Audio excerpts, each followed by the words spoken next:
the north, and nobles there were many, and they have killed Sir Charlie Hay and laid the blame on Geordie. Oh, he has written a letter long and sent it to his lady. You must ride out to Edinburgh town to see what news of Geordie. When first he looked the letter o'er, she was both red and rosy. She had not read a word but twa when she turned pale as the lily. Oh, harness me, my fastest steed, my men shall all ride with me, and I shall neither eat nor drink till Edinburgh town has seen me. So she was saddled on her fastest steed, the men they all rode with her, and she did neither eat nor drink till Edinburgh town had seen her. And first she saw the heading block, and then the axe to end him, and Geordie coming down the stairs with bands of iron upon him. Though he was trained and fettered strong in iron and steel so heavy, 'twas not a man in all the court as fine a man as Geordie.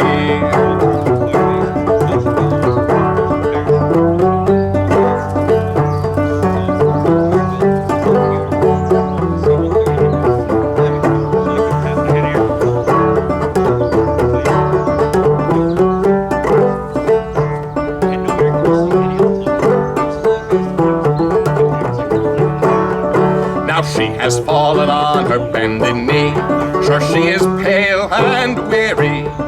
Oh, pardon, pardon, noble king, and give me back my dearie. Oh, let the heading man make haste, the king replied full loudly. Oh, noble king, take all that's mine, but give me back my Geordie. An aged priest at the king's right hand, he said, dear king, please hear me. Let her count out 5,000 pounds and give her back her dearie. The Gordons came and the Gordons ran, and they were stark and steady, and not a word amongst them all but Gordon's ever ready. Some gave her marks, some gave her pounds, some gave her dollars plenty. She's counted out 5,000 pounds and gotten back her Geordie.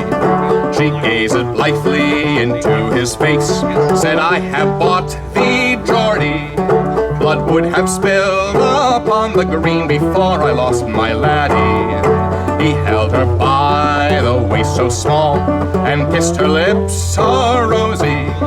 My favorite flower of womankind is my sweet bonny lady.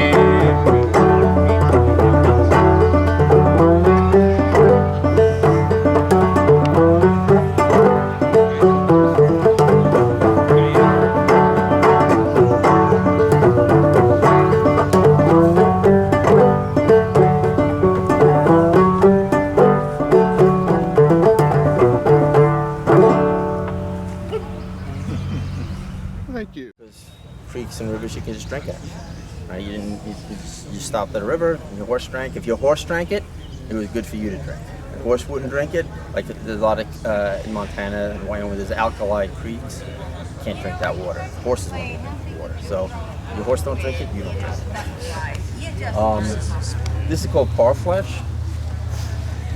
This is so both of them the same thing. They're both deer hides. Right? This is nice, soft, and supple. This is, they call it brain tan. So they hunt the animal, they skin the animal. They would dehair the animal by putting in soak in wood ash.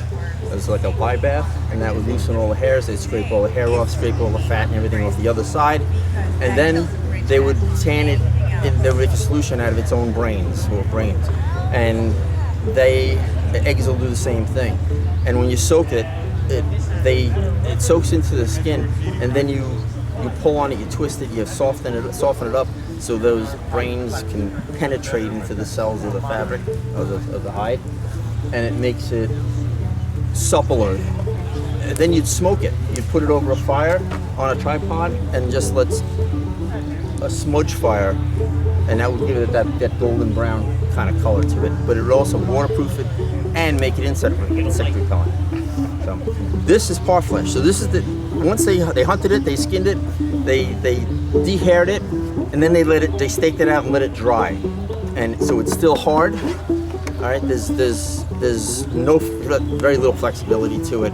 You're going to use this for cases, for storing things. It could be whatever you want. They came in different sizes, they came in different designs where they flopped over each other. They also made trunks out of it.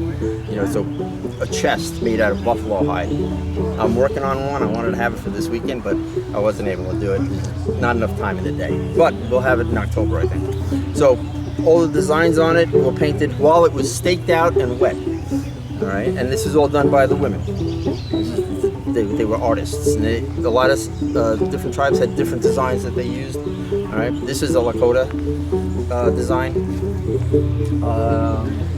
This one here, that one's an Arapaho design. So there are people that can look at it and tell you exactly what it is. I'm not one of those people. Right? I hope to be someday, but I'm not. But anything special you want to carry, you protect, you put it in a raw parfleche. Parfleche is French. Parfleche, I believe it is. Somebody can translate that out there for me, parfleche. So, yes, it came in different sizes. They made tubes out of them, such as this. So this one here.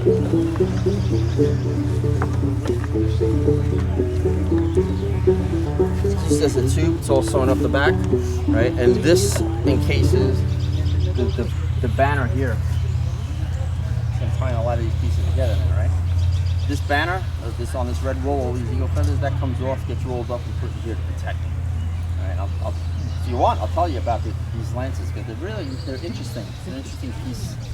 It's all interesting to me. But so let's go to lances.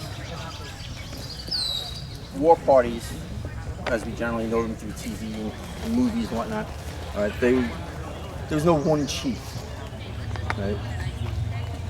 Status was gained by being generous, giving away things, giving away your own belongings, giving away horses, taking care of the needy, elderly people that can't feed themselves or have nobody to hunt for them, widows who may have lost a husband. Those were good. He's been doing this all morning, stealing peanuts. All morning. Blue jay. Yeah. Well, we had a crow under there this morning. Ooh. A crow. He sat on the table, picking nuts and eating them, deshelling them. But there were shells all over the place, and he was talking in between. He was making woodpecker sounds. It was weird.